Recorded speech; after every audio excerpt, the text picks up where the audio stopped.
Good evening, I'm Adrienne Arsenault, and this is The National. 13 candidates and 9 months of campaigning come down to this. This will be the biggest leadership race in Canadian history. Who will Conservatives choose to take on Justin Trudeau? Donald Trump's G7 debut and how it's changing the dynamic. The Canadian position may not be universally embraced. The dilemma of bringing down record-breaking water levels in Lake Ontario. And the world-famous Dion quintuplets. We'll talk to the two surviving sisters trying to save their house.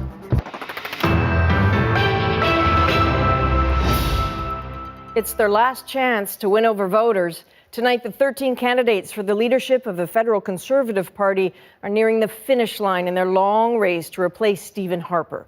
They're at the party's leadership convention in Toronto, making their final pitches to party members. But all that talk might be all for naught. The CBC's Katie Simpson joins me now from the convention floor to explain. Katie.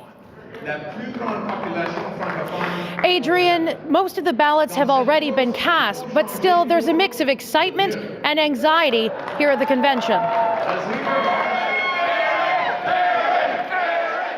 A final burst of enthusiasm after a grueling campaign. Leadership hopefuls have done as much as they can at this point and now must wait for votes to be counted. I think there's some nervous energy here. There's a lot of anticipation about what's going to happen. After crisscrossing the country for months, 13 candidates are still in the race, but 14 are on the ballot. Kevin O'Leary dropped out after ballots had been printed. Hey, how are you? Quebec MP Maxime Bernier, who once served in Stephen Harper's cabinet, is the top fundraiser and perceived frontrunner. We'll be ready to beat Justin Trudeau in 2019. But Bernier's path to victory may not be simple, given the party's ranked ballot system. He might have the best first ballot result, but it all depends on what happens on the second ballot, the third ballot, all the way down to the 13th. If he doesn't get enough second choice support, someone like Andrew Scheer or Aaron O'Toole could come up the middle. 130,000 ballots have already been cast, each listing up to 10 choices for leader. A few thousand votes are also expected to be cast in person tomorrow at one of 13 polling stations across the country. Whatever the result, Conservatives here are united on at least one front. The new leader must be ready to take on Justin Trudeau in 2019. Main priority is to pivot from the party to the general electorate. Resonating with the general electorate could be a tall order. Right next door to the Conservative gathering, fans of anime are holding a convention of their own, and there isn't much name recognition with people there. So do you know who's running in this race here? No. Maxime Bernier, did you hear Kevin O'Leary was in and then out? Yeah, I have Kevin O'Leary. Ballots are expected to arrive by armored car around 3:30 in the morning, with organizers expecting to name a new leader sometime before 8 o'clock tomorrow evening. Adrienne. Katie, I know you've been listening carefully. Any standout speeches so far tonight?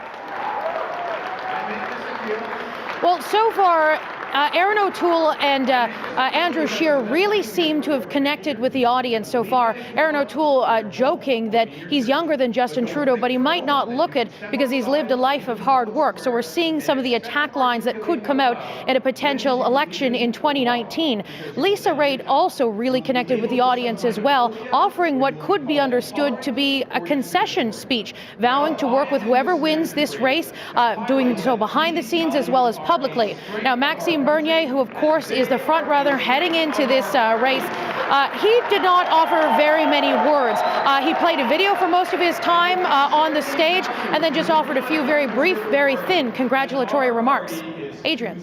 Okay, thanks, Katie. That's our Katie Simpson at the Conservative Leadership Convention tonight. And CBC News will have live coverage of the Conservative leadership vote results. Peter Mansbridge will be hosting our special broadcast. That starts tomorrow at 4 p.m. Eastern on CBC News Network and at 6 p.m. on CBC Television. It's also being streamed live online on our website and on our Politics Facebook page.